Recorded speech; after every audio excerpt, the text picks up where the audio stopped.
안녕하십니까. 오늘 전남지방 우정청 분들을 대상으로 이륜차 법규 및 점검을 교육하게 되었습니다. 코로나 때문에 직접 만나서 얘기하지 못해 조금 아쉬운데요. 아무래도 직접 대면 교육을 하는 것보단 이렇게 영상으로 교육을 하는 것이 전달력에서 조금 부족할 수가 있습니다. 하지만 상황이 상황인지라 선생님들께서 이해해 주시길 부탁드리면서 오늘 교육 시작하겠습니다. 그런데 모두들 코로나 백신은 맞으셨을까요? 최근 질병에 걸리지 않기 위해 혹은 걸리더라도 중증으로 확대되지 않기 위해서 많이 백신을 맞고 있습니다.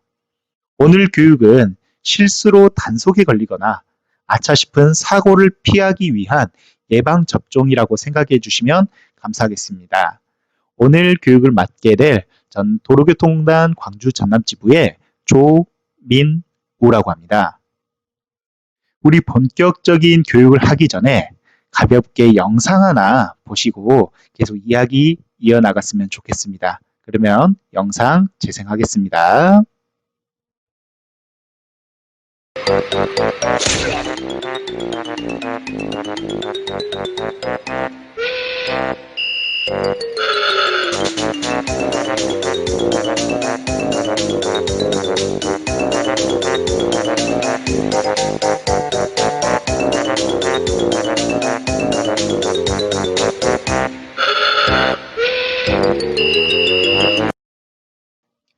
자, 선생님들 영상 보시면서 어떠셨나요?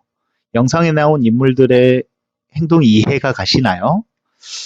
참 우리 주변에 재밌는 일 혹은 사람들의 행동이 혹은 주변의 환경이 이해가 잘 가지 않는 그런 상황들이 많이 있습니다. 자, 이번엔 그림을 하나 보고 우리 계속 이야기하겠습니다. 위쪽 그림을 보시면 전장으로 장병들이 나가고 있습니다. 지휘관들에게 거수 격려를 하고 있고요. 그리고 아래 그림은 전장에서 돌아온 많은 장병들이 희생을 치루었고 지휘관들은 여전히 거수 격려를 받으며 옷에는 훈장들이 많이 달려있는 걸 볼 수 있습니다. 희생은 아랫선에서 많이 이루어졌지만 윗선에서 그 유공을 받게 되었던 그런 안타깝고도 아이러니한 이런 상황을 잘 나타내주는 그림입니다. 자, 선생님들께서는 이런 상황이 이해가 되시나요? 솔직히 이해가 잘 안 돼요. 저도 참 이해가 안 되네 라고 생각했던 것들이 참 많았는데 어느샌가부터 이해는 되는 것이 아니라 해버리는 것이구나. 그래서 이해를 해야지 라고 생각을 하게 되었고 그걸 넘어서서 언젠가부터는 적응해야지 라는 생각이 들었습니다. 그래서 개인적으로 세상은 이해하는 곳이 아니라 적응하는 곳이구나 라는 생각을 했습니다. 물론 그 이해가 되지 않는 상황이나 어떤 언행들이 옳다는 것은 아닙니다만 현실적으로 대응하는 것이 우선이겠구나라는 생각이 들더라고요. 도로 위에서도 마찬가지로 이해가지 않는 일들이 참 많습니다. 특히 알면서도 하는 위반들 있죠. 적색 신호에 지나가고 중앙선 넘고 보도로 지나가고 술 먹고 핸들을 잡는 등 위험을 알면서도 하는 일들이 어쩌면 이해하기 어려운 일들이 벌어지고 있습니다. 그리고는 나만 위반한 건 아니잖아 라는 말도 종종 듣곤 합니다. 저런 행위들이 잘한 행동이란 말은 아닙니다. 그러나 이해가 어렵고 안타까운 상황은 있지만 그리고 어떻게 해결해야 된다라는 의견들은 각기 다를 수 있겠지만 냉정하게 우리가 먼저 해야 할 것은 어떻게 하면 위반과 사고로부터 안전할 수 있을까? 즉, 당면한 현실에 어떻게 대응하는가일 것 같습니다. 그래서 슬프지만 어쩌면 도로도 이해하는 것이 아닌 적응하는 것이 아닐까라는 생각이 듭니다. 그런 의미에서 이 교육은 이해가 아닌 선생님들의 적응을 위한 것이라 생각을 해주시면 감사하겠습니다. 자, 오늘 교육은요. 첫 번째로 목숨의 가치, 두 번째로 자주 하는 이륜자동차 법규 위반, 세 번째로 사고 처리 절차, 네 번째로 교통사고 법적 책임. 다섯 번째로 이륜자동차 안전점검에 대해서 얘기하도록 하겠습니다. 첫 번째로 목숨의 가치에 대해서 말씀드리고자 합니다. 그런데 우리가 그 전에 한 가지 짚고 넘어가야 할 것 같은데요. 제가 드리고자 하는 말씀은 목숨의 가격이 아닌 가치를 말씀드립니다. 가격은 서로 주고받는 거래를 기본적으로 품고 가는 개념이라고 한다면, 가치는 말 그대로 고유의 가치를 화폐액으로 환산해 보는 작업을 말합니다. 이걸 분명하게 짚고 넘어가도록 하겠습니다. 혹시 요즘 전 세계적으로 핫한 드라마인 오징어 게임을 보신 적 있으실까요? 드라마의 중심 내용은 456명이 참여해서 한 명이 남을 때까지 목숨을 거는 게임을 하게 됩니다. 상금은 456억이고요. 즉 불확실한 456억인데, 이걸 단순 계산을 해서 평균을 내보면 한 사람당 목숨의 값이 1억이라는 겁니다. 혹시 선생님들께서는 이 게임에 참여하시겠습니까? 아마 상당수는 아니라고 하실 것 같아요. 그럼 평균 목숨값이 어느 정도라면 하실 것 같은가요? 5억이실까요? 혹은 10억이실까요? 어쩌면 목숨에 숫자를 붙이니 이걸 불편해 하신 분도 계실 거라 생각합니다. 하지만 이런 발상은요, 불편하지만 보건경제학에서도 쓰이는 분명히 필요한 개념입니다. 이렇게 목숨의 가치를 계산하는 방법 중에 경제학자 킵 비스쿠시가 내세운 개념인 생명의 통계적 가치가 많이 쓰입니다. 생명의 통계적 가치란 개인과 공동체가 생명에 대해 부여하는 가치를 측정한 것인데요. 예를 들어 고층 빌딩의 실내 유리를 닦는 일과 줄에 매달려 실외 유리를 닦는 일의 임금 차이와 사망률의 차이를 통해서 통계적으로 살펴보는 것이죠. 최근 논문에 따르면 한국의 경우 1인당 생명의 가치는 약 470만 달러, 우리 돈으로 56억 원가량입니다. 우선 이 숫자를 잘 기억해 주시기 바랍니다. 전 이륜차로 음식 배달을 했던 경험이 있습니다. 배달 건수마다 돈을 벌 수 있으니 조금이라도 더 벌려고 쌩쌩 달리고 위험한 운전을 했었는데요. 당시 속된 말로 건 바이 건, 그리고 보통 한 건당 2,500원가량을 벌 수 있었습니다. 이걸 곰곰이 계산을 해봤어요. 한 시간에 다른 사람들이 4건을 일을 해서 10,000원을 벌 동안 저는 조금 빠르게 운전을 해서 5건을 일할 수 있었고 12,500원을 벌 수 있었습니다. 즉 2,500원을 더 벌었던 거죠. 이걸 한 건당 위험한 운전을 통해서 더 얻게 되는 이익으로 나눠보자면 한 건당 500원 정도를 더 벌게 되더라고요. 계산 결과가 조금 허무하고 착잡했습니다. 제 목숨의 가치인 56억 원을 버릴 각오로 벌었던 돈이 배달 한 건에 500원이었으니까요. 이게 동등해지려면 저는 목숨 걸고 1120만 건을 더 일해야 제 목숨의 가치와 동등해질 수 있었습니다. 여러분들이 빠르게 일 처리를 하기 위해서 위반하고 위험한 운전을 하신다면 얼마의 수익이 더 늘어나시나요? 혹시 그 금액이 56억 원을 버릴 각오로 할 만한 가치가 있던가요? 불편한 개념이지만 한 번쯤은 이런 시각으로도 생각해 보시면서 정말 내게 중요한 것이 무엇인지, 돈인지, 건강 혹은 생명인지 생각해 보실 기회가 되었으면 좋겠습니다. 두 번째로 자주 하는 이륜자동차 법규 위반에 대해서 설명하겠습니다. 한국교통안전공단에서 이륜차 교통사고 감소를 위해 교통안전공익제보단 제도를 운영하였는데, 위반하는 이륜차 운전자들을 영상으로 찍으면 포상금을 주는 제도였어요. 그 덕분에 어떤 항목들을 특히 많이 위반하는지에 대해서 알 수 있었는데, 이번에는 그 많이 위반하는 항목들을 살펴보도록 하겠습니다.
이렇게 살펴보니 최근 이륜차 운전자들이 많이 위반한 항목 5가지가 있네요. 첫 번째 신호 및 지시 위반, 두 번째 보도 침범, 세 번째 안전모 미착용, 네 번째 중앙선 침범, 마지막으로 정지선 위반 등 교차로 통행 방법 위반이 있었습니다. 우리가 운전을 할 때 특히 이 5가지 항목들을 위반하지 않도록 주의하며 운전해야겠습니다. 세 번째로 말씀드릴 것은 사고 처리 절차입니다. 본의 아니게 교통사고가 났을 때 당황해서 어떻게 해야 될지 우왕좌왕하는 경우가 있는데 이번 시간에 그 순서와 해야 될 행동에 대해서 알아보도록 하겠습니다. 다음은 교통사고가 발생했을 때 해야 할 행동들입니다. 이 4가지 행동들 중에 가장 먼저 해야 할 것은 즉시 정차입니다.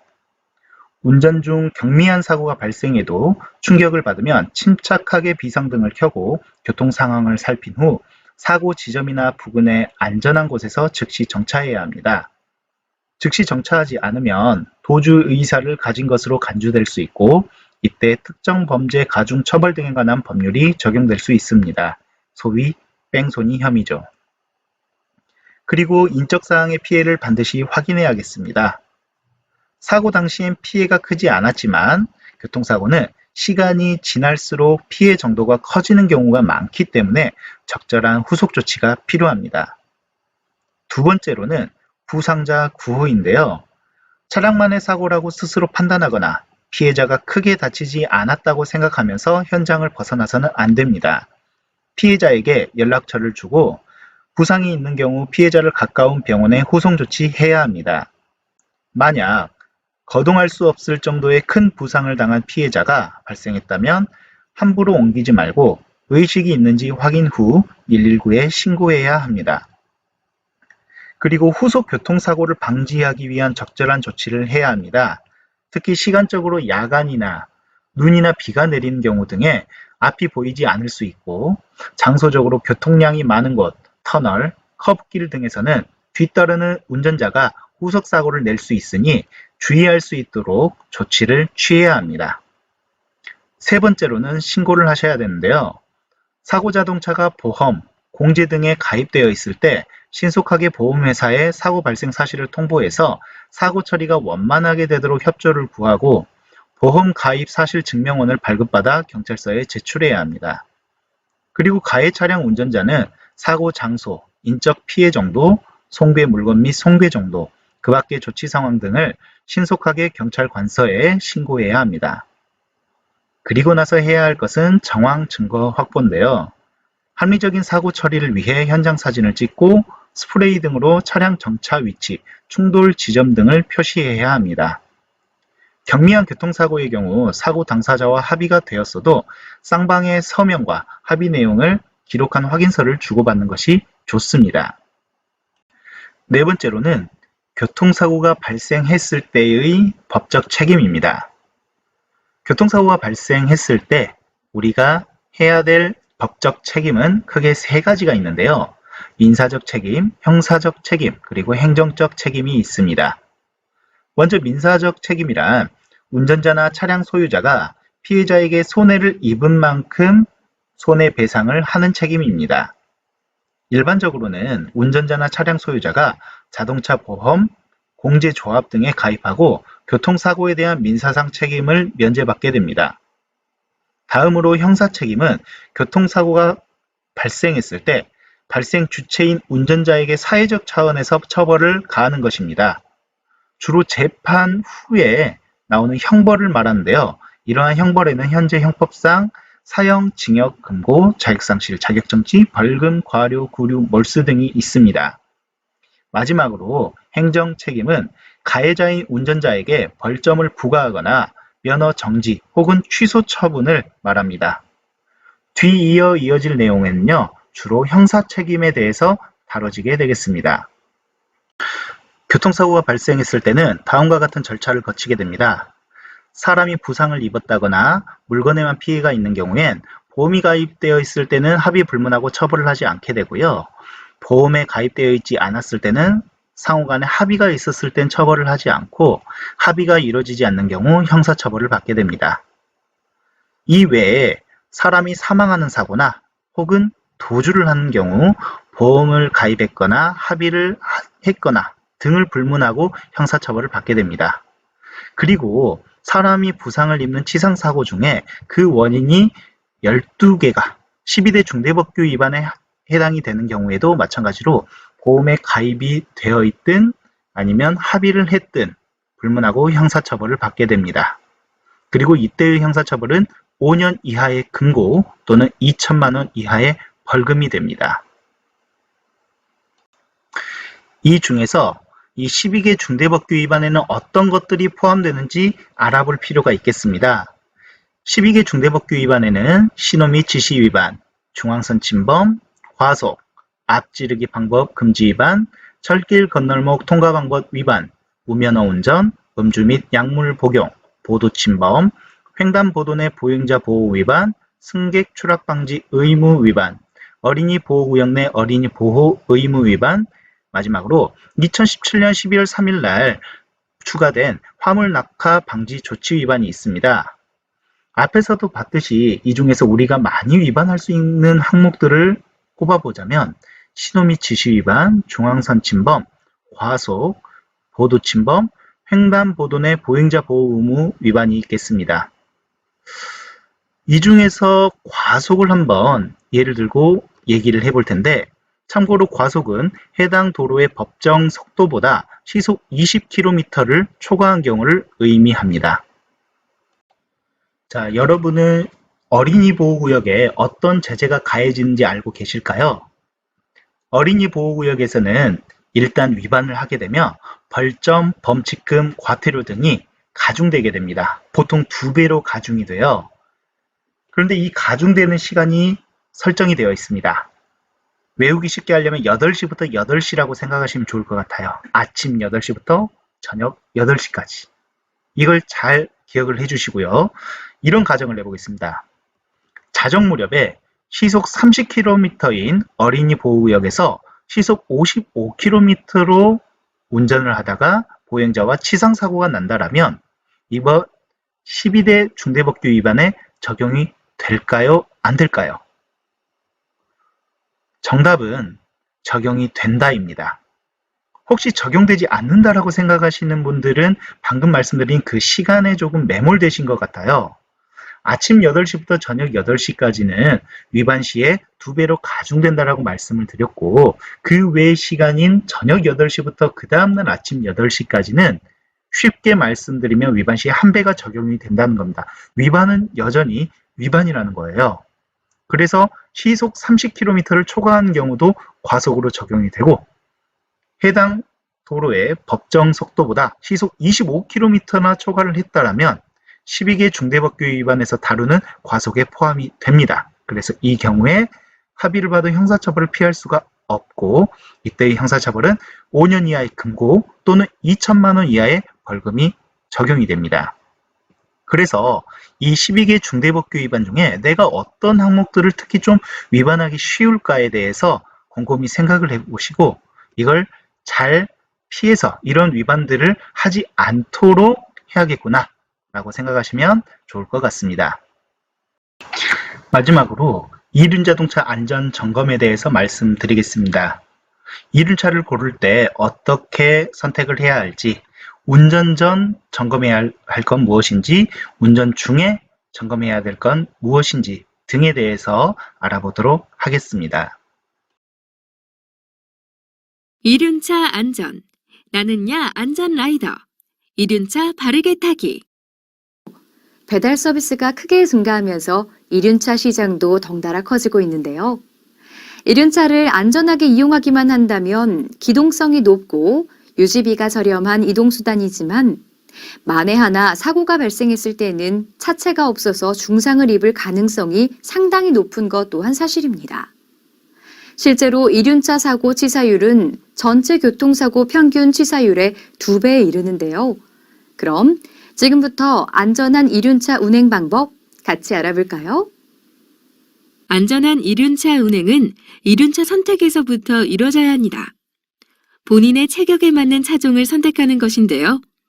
오토바이를 탔을 시 양쪽 발끝이 지면에 닿아야 하고 자력으로 밀고 다닐 수 있는 정도가 내게 맞는 이륜차입니다. 이륜차가 준비됐다면 안전한 운행을 위한 체크리스트를 확인해야 하는데요.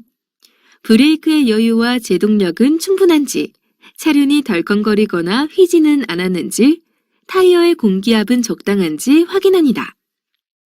또 체인이 너무 느슨하거나 꼭 감기지는 않았는지, 주유는 적당한지, 라이트는 모두 정상적으로 작동하는지 체크하고 차체가 흔들리지는 않는지, 후사경은 잘 조정되어 있는지도 점검합니다. 모두 이상이 없다면 이제 운전자의 안전수칙을 챙길 차례. 오토바이를 운행하기 전엔 머리와 목 부분의 부상을 방지하기 위해 안전 헬멧을 꼭 착용해야 하는데요. 충격때 헬멧이 벗겨지지 않도록 턱끈까지 확실하게 매고 사용한 지 4년에서 5년이 지난 헬멧은 내구성이 떨어지기 때문에 교체하는 것이 좋습니다. 또한 도로에서 눈에 잘 띄기 위한 밝은 옷을 착용하는 것이 좋고 운전에 방해가 되지 않는 편안한 복장을 해야 합니다. 다리 골절이나 무릎 손상 예방을 위해 보호대를 착용한다면 더욱 안전하겠죠? 안전한 복장까지 모두 갖추었다면 이제 바른 자세로 이륜차에 오르는데요. 발이 미끄러지지 않도록 발 디딤판에 흙이 묻지 않게 하고 발은 수평이 되도록 합니다. 발끝은 앞을 향하도록 하고 양 무릎은 차량에 밀착하여 유류 탱크를 꼭 쥐고 어깨에 힘을 빼고 팔꿈치는 약간 구부린 뒤 등을 펴고 시선을 앞을 향하도록 합니다. 커브길에서는 핸들을 과도하게 꺾지 말고 차체를 기울여서 자연스럽게 회전해야 안전한데요. 커브 직전의 직선 부분에서 충분히 속도를 줄이기 시작해 커브 운행 도중에는 속도를 감속하며 동력을 끊지 말고 항상 차륜에 엔진의 힘이 걸리도록 하며 커브 후방에서 전방 안전을 확인한 후 서서히 가속하도록 합니다. 이륜차는 노면 상태에 예민한 특징을 갖고 있는데요. 따라서 진흙길이나 자갈길 같은 곳에서는 저속 기어를 사용하고 충분히 속도를 줄여 통행하는 것이 바람직합니다. 울퉁불퉁한 노면에서의 급조작은 절대 금지. 가속 그립으로 속도를 일정하게 유지하고 통행합니다. 도로가 젖어 있거나 빙판길 등 사전에 충분히 감속해야 하며 악천후 시에는 가급적 운행을 피하는 것이 안전하겠죠. 야간에는 전방의 장애물을 발견하기가 어렵기 때문에 주간보다 훨씬 낮은 속도로 주변을 잘 살피며 서행하는 것이 기본.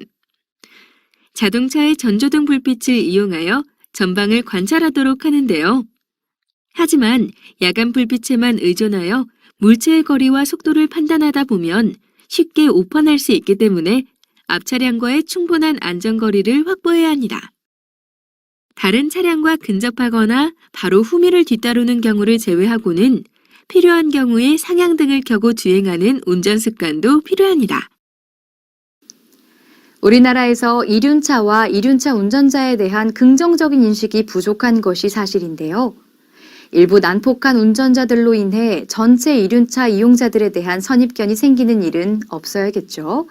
첫째도 둘째도 안전이라는 점 잊지 마시기 바랍니다. 이륜차는 개인적으로 자유를 상징한다고도 생각을 합니다. 업무에 쓰이는 것이 무슨 자유냐고 하실지 모르겠지만 사륜차에 비해서 상대적인 자유도 있다라고 생각을 해요. 차체는 작고 토크가 좋으니 순간적으로 급출발을 한다거나 급조작하고 싶은 유혹도 생기고요. 마치 이륜차는 생명체인 말과 기계인 자동차 사이에 그 어딘가에 위치하는 그런 교통수단이라고 생각을 합니다. 이 때문에 고 김광석 씨도 이런 말을 했던 것 같습니다. 40살 되면 하고 싶은 게 하나 있어요.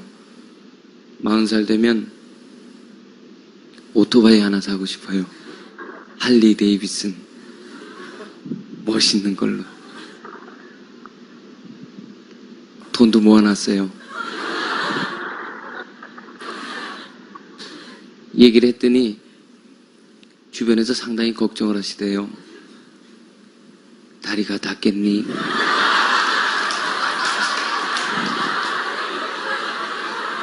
그거 타고 세계 일주하고 싶어요. 괜찮겠죠? 저도 꿈이 하나 있습니다. 언젠가 통일이 되면 이륜차로 광주에서 유라시아를 거쳐 유럽의 이베리아 반도 끝까지 가보는 게 제 꿈인데요. 이미 전국 일주로 고생을 해보았지만 그 행복한 고생을 계속해서 갈구하게 됩니다. 아마 이륜차가 주는 그 자유로움 때문일 것 같아요. 하지만 전 시간부터 지금까지 살펴본 것처럼 위험성도 이륜차는 굉장히 크기 때문에 나 자신 혹은 사고로 인해서 주변 사람들에게도 피해를 줄 수 있습니다. 때문에 이륜차에는 반드시 책임 있는 자유도 뒤따라야 할 것 같습니다. 오늘 시간을 함께 해주신 선생님들께서는 반드시 자유만이 아닌 책임 있는 자유를 갖길 바라면서 이 시간 마무리하도록 하겠습니다. 감사합니다.